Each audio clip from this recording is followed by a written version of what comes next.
I'm going to ask one more prepared question. I'm going to open it up.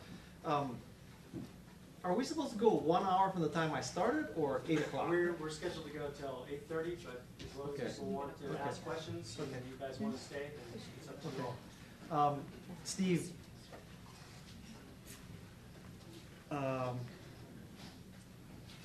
Choose wisely. real tactical, or this is a real tactical question. All right, so what's your advice when some small number of people attack your company on Facebook, Twitter, friend feed, anything? They just say LinkedIn is screwed. The prices are too high. They spam me with mail. They release my confidential information. I get all these yahoos who ask, a friend of a friend of a friend of a friend to introduce me to Steve Jobs. So some people are just ripping you. Twitter, Facebook, friend feed, anything. What should your reaction be? So, I think it depends on the severity of the individual, and is this someone who's just simply looking for the attention, and do you inadvertently give them more attention than necessary by kind of validating all of their just baseless ranting? If it's a real concern, if there is a real issue where there is a failure in what we were supposed to have delivered to that individual, then I think you employ good solid PR practices, which you have more tools available to you today. So yes, you can make sure that to address if the comments are taking place on Twitter, then you should address them on Twitter. If it's happening on Facebook, then you should address them on Facebook. I think I don't think we need to change our PR strategies that have worked very well in terms of crisis communication that many companies have employed for years. Whether it was Tylenol figuring out how do we deal with a very serious crisis back in the day, they were very proactive. They developed products that had safety, and they took ownership and apologized for the issue. And if it is a failure of your company, be proactive, find the right channel where this is happening, and acknowledge your mistake if it indeed is your fault. If it's someone who's simply just giving baseless criticism, and you can tell it's just someone looking for attention, then I don't know that you necessarily invest in as many resources in validating their issue. Okay. Louis, your advice? I think he's absolutely right in terms of finding out what the individual's objective is and maybe what their background is as well. Really, there's kind of two factors there. One of them is trying to find out what are they trying to get out of you. Are they looking for a fight? Is this someone who's a known agitator? Is this someone who nobody is listening to when they speak? If you have a blog that nobody reads, I'm going to respond less quickly. And that's just the way it is. That's the way things work in terms of power and who holds influence. I've noticed the people who attack you the most have under 100 followers. Have you ever noticed that? Well, it's hard to get more followers when you're constantly rude and negative. No. I've found. Fair enough, yeah. So there's part of that.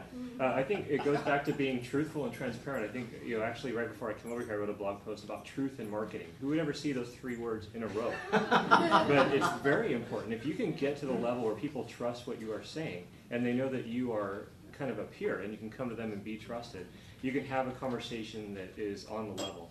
I've seen individuals come out and say, you know what, this product doesn't work with this product, and just outright like it's a fact. And we have to go back and find out, is this person right? And sometimes it takes going to the partner, finding out if that's correct. Is it this build? Is it this software? Is it this QA? And you need to come back and say, we're working on it. We're looking to find out what we can. We'll get you an answer by Tuesday. You give them a very specific response.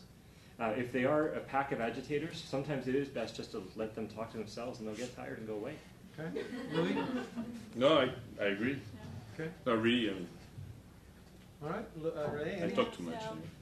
No, Scott, completely agree. We just went through this where it was slightly negative and just slightly where they didn't use the product in the right way, and so the CEO commented right away and just said, "Hey, listen, thanks for your feedback.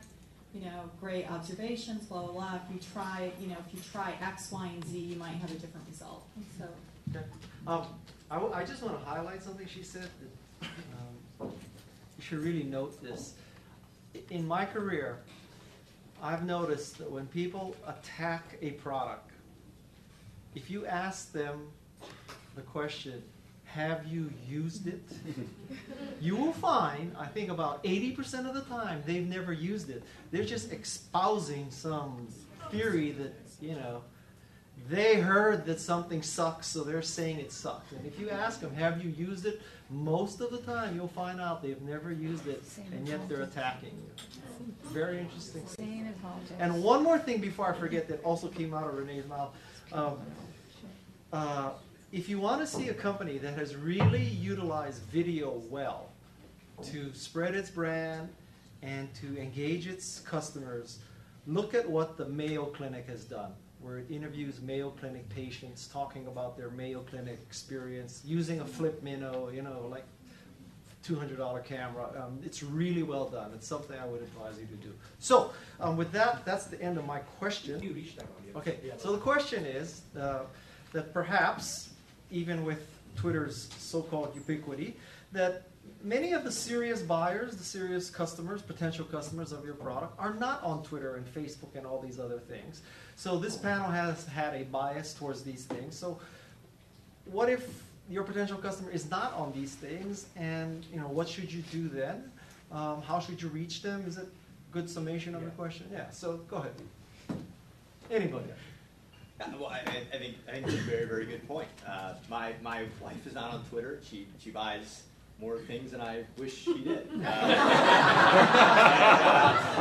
She finds the scent strips in magazines interesting. She discovers shoes through very traditional forms of advertising. So I by no means mean to discount what can be accomplished through Twitter and other social media properties, but I don't think you can just give up everything else that has proven results in the past and continues to deliver results, and fully go the route of free and quote unquote earned media.